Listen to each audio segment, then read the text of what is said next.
My dear sister, President of Namibia, I speak today not only to thank you, but to honor the truth in your words. Your message was not a political statement, it was a declaration of faith. Faith in Africa, in its people, and in the destiny we must claim for ourselves. You spoke with the conviction of a mother protecting her children and the courage of a leader who refuses to be silenced. Your words traveled far beyond Namibia's borders. They reached the villages of Mali, the streets of Accra, and the mountains of Ethiopia. They reminded every African heart that we are one people, divided by history, but united by purpose. When I listened to you, I felt the presence of our ancestors, those who fought for the freedom we now defend. You reminded the world that leadership is not about titles, but about truth, not about power, but about service. I thank you, my sister, not just for honoring me, but for honoring Africa itself. Your voice is a reflection of our collective strength, a strength that cannot be bought, silenced, or colonized again. The fire of your words has lit the path for a new generation of Africans who are tired of waiting for permission to dream. Today I stand with you, shoulder to shoulder, as a brother in this mission of liberation. For the first time in many years, I feel that Africa is speaking with one voice, the voice of courage, of pride, and of unity. Courage is not found in those who speak loudly, but in those who speak truth when the world demands silence. My sister, your courage is the kind that history remembers. You spoke what many think but fear to say. You reminded the world that Africa is no longer a continent of victims, but a continent of visionaries. Your truth has inspired millions, because when you said Africa will no longer bow, you gave words to the silent cry of a continent long oppressed. The truth is not comfortable, it never has been. It shakes those who built their power on lies, but it is necessary, for truth is the seed from which freedom grows. In your voice I heard the echo of Thomas Sankara, Kwame Nkrumah, Patrice Lumumba, and all the brave souls who were silenced for daring to tell the world that Africa belongs to Africans. You spoke not with anger, but with love, the purest kind of love, the love of a leader who wants her people to rise. I honor your bravery because it takes more strength to stand for peace than to fight for war. You did not point fingers, you held up a mirror, and in that mirror the world saw its reflection, the truth of centuries of exploitation. But you did not stop there. You offered hope. You showed that truth, when spoken with love, can heal, unite, and rebuild. That is real leadership, and that is what Africa needs now more than ever. Africa's land is blessed beyond measure. Beneath our feet lies gold, diamond, oil, and cobalt. Yet above the ground our children go hungry, our youth remain unemployed, and our hospitals lack medicine. This contradiction is not natural, it is man-made. For too long others have come to our land smiling with contracts in hand and left with our wealth. They call it investment, we know it as theft. They call it aid, we know it as dependence. My sister, you said it best. Our minerals are not for sale, they are for service. And I say today they must serve Africa first. The wealth of this continent must build schools, feed children, empower women, and strengthen our armies. It must not be used to decorate foreign banks or fund foreign wars. Every ounce of gold must serve a purpose. Every barrel of oil must light an African home. The time of exploitation is over. We are not against cooperation, we are against exploitation disguised as friendship. I want the world to understand. We seek fairness, not charity. We seek respect, not permission. We are ready to work with those who value us as equals, but we will no longer tolerate partnerships where one side gains everything and the other remains in chains. Africa's resources must serve its own children before they serve the world. That is justice, not defiance. Africa is not poor. It has been made poor by systems built to drain its strength and blind its spirit. For centuries, our continent has carried the world's wealth on its back, yet been told it is weak. The gold that built foreign empires came from our soil. The uranium that powered foreign cities came from our mines. The diamonds that shine in their crowns were born from African earth, and yet our people are told they have nothing. This is the greatest lie ever told about our land. Poverty was never Africa's destiny. It was Africa's design, designed through unfair trade, manipulated loans, and puppet governments. But that design is breaking. The new generation of Africans no longer believes that salvation must come from abroad. We know now that the key to our future lies in our own hands. My sister, you said Africa's poverty is a myth, and I agree. The truth is, Africa is rich in resources, in ideas, and in humanity. What we must fight is not poverty, but dependency. The real chains are mental, not metal. They were placed in our schools, in our contracts, in our minds. We must break them. When we finally believe in ourselves, no power on earth can stop us. The day Africa stops begging, the world will start respecting. Let the world hear this clearly. We do not reject cooperation, we reject domination. Africa does not hate the West. Africa simply demands fairness. We welcome friendship, but not control. For decades, powerful nations have treated Africa as a resource market, not a partner. They come with promises of help, but leave with profits. They speak of democracy while supporting those who serve their interests. This must end. We will not close our doors to the world. We will open them on our own terms. Cooperation must now mean respect. It must mean shared growth, not shared manipulation. If you come to Africa, come to work with us, not for us or against us. My sister, you called this a restoration, not a rebellion, and you are right. We are not destroying bridges, we are rebuilding them on stronger foundations. The age of deception is ending. The world must understand that Africa no longer seeks validation. We know our worth. We are ready to trade, to innovate, to build alliances, but only with those who see us as equals. Partnership without exploitation, that is the new African vision. The bond between Burkina Faso and Namibia is more than political. It is spiritual. It is born not from treaties signed behind closed doors, but from shared struggle and common purpose. We are two nations separated by distance, but united by destiny. When you, my sister, spoke of unity, you spoke the language our ancestors understood, the language of solidarity, sacrifice, and self-determination.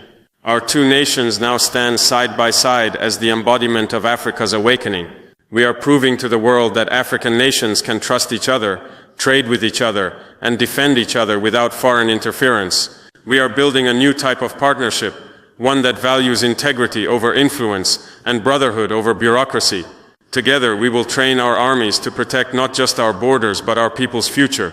We will share technology, education, and resources, not as a favor, but as a family duty. Let this alliance be the seed that grows into a forest of African unity. Let every nation watching us remember this. Africa does not need approval to unite. We are not joining hands to fight the world. We are joining hands to heal it. And through our unity, the continent will see that strength does not come from size or wealth, but from shared vision and unwavering pride. The alliance between Namibia and Burkina Faso is not a reaction. It is a revolution, one built on respect, equality, and faith in our people's power to rise again. To the nations of the world watching us now, let me speak with absolute clarity. Africa does not seek conflict. Africa seeks respect. We do not wish to isolate ourselves from global progress, but we refuse to be passengers in our own story. For decades, powerful countries have dictated what Africa should do, how Africa should think, and whom Africa should serve. Those days are gone. The new Africa does not ask for permission to rise. We no longer define our success by the approval of foreign powers. The language of dependence has expired. The future we build will not be written in Washington, Paris, or London. It will be written in Ouagadougou, Windhoek, and Lagos. The world must understand this truth. We are not your charity project. We are your equals. Our doors remain open, but only to partners who walk in humility and fairness. The time when contracts were written to enslave us through economic trickery is over. If you wish to work with Africa, you must respect Africa's sovereignty, honor Africa's terms, and accept Africa's voice as one of authority. We come in peace, but we do not come to kneel. We come with open hands, not open wounds. This is not isolation. This is self-respect. We are not against globalization. We are against exploitation. The new Africa will no longer trade its soul for promises. It will trade its resources for equality.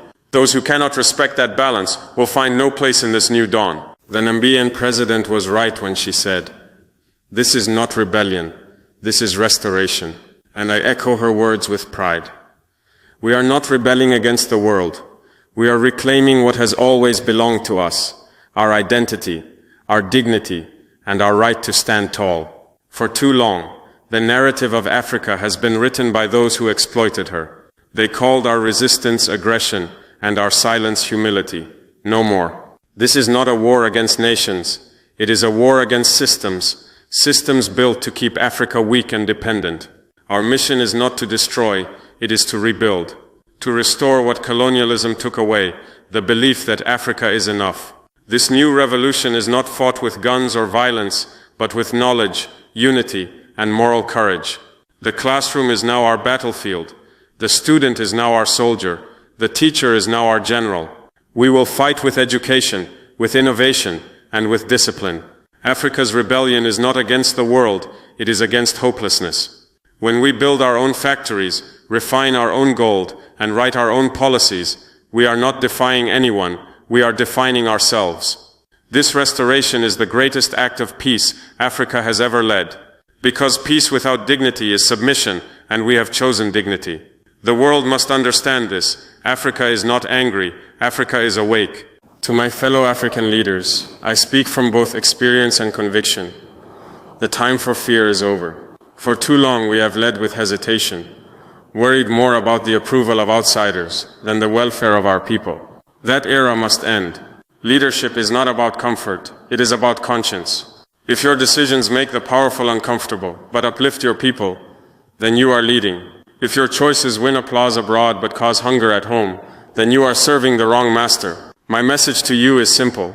Power means nothing if it does not uplift the powerless. Our people are not asking for luxury. They are asking for justice. They are not asking for aid. They are asking for opportunity. Let us trade with each other, not against each other. Let us stop competing for foreign attention and start collaborating for African progress. We must learn to trust our neighbors more than we trust our donors. No one will save us if we do not save ourselves. Let us end the cycle of dependency that has made our nations beggars in the eyes of the world. We have the resources, the people, and the wisdom to build the Africa we dream of. All we need is courage. Let us be the generation that replaces excuses with action. Let our legacy be one of strength, not surrender. To the youth of Africa, you are not just the future, you are the present. You are the pulse that gives this continent life. The battles of our ancestors freed our lands, but your generation must now free our minds. You are the architects of Africa's second liberation, a liberation not of territory, but of thought. The world has tried to convince you that your dreams are too big for your soil.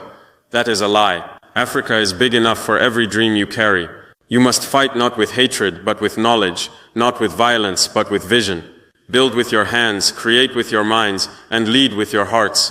Let education be your weapon, innovation your armor, and unity your shield. Do not allow the world to define success for you. Success is not fleeing your homeland, it is transforming it. Every invention, every act of honesty, every idea born from an African mind is a victory against those who doubted us. You are not the lost generation. You are the generation that will lead Africa to its rightful place in the world. Believe that. Protect that belief with your life. The youth of Africa are no longer passengers. They are pilots of this awakening. And the world will soon realize that the new leaders of tomorrow are already standing among us today. Something powerful is moving through Africa. A silent thunder that cannot be contained. It is the sound of nations reclaiming their pride. It is the rhythm of a people rediscovering their voice. From the streets of Ouagadougou to the coasts of Namibia, the message is clear. Africa has awakened. No longer will we bow for survival. We will stand for dignity. The age of silence is over. The age of awakening has begun. Our awakening is not built on anger, but on awareness. We understand now that the chains were never just around our wrists. They were around our minds. And we are breaking them, one thought at a time. The new Africa will trade fairly, govern honestly, and speak boldly. We will not imitate others to feel powerful. We will honor ourselves to be free. Our awakening is not about domination. It is about self-determination. This is Africa's renaissance, and it will not be televised as a spectacle. It will be lived as a reality. Every farmer, every worker, every student, and every mother will play a part. This is the rebirth of the continent that once gave humanity its first breath, and now it will give the world its next lesson. That strength is born from struggle and freedom from faith. My sister, your words have become a flame, and today that flame burns across the heart of Africa. Together, Namibia and Burkina Faso have reminded the world that a new dawn is here. We are not asking for pity, and we are not seeking approval. We are simply standing in truth. Our soil is sacred, our people are sovereign, and our future is unstoppable. The world may try to distort our image or silence our voices, but what they cannot silence is the will of a continent reborn. True independence is not a flag or a speech. It is the control of our resources, our education, and our destiny. That is what we now claim. I say to every African leader, every youth and every citizen, walk with pride, not arrogance, with courage, not fear, with unity, not division. Africa's strength lies not in imitation, but in authenticity. The time for waiting is over. The time for awakening is now. May the world finally see Africa not as a land to pity, but as a continent to respect, strong, wise, and awake. May God bless Namibia. May God bless Burkina Faso. And may God bless Africa, the land of the sun, the soil of strength, and the soul of humanity.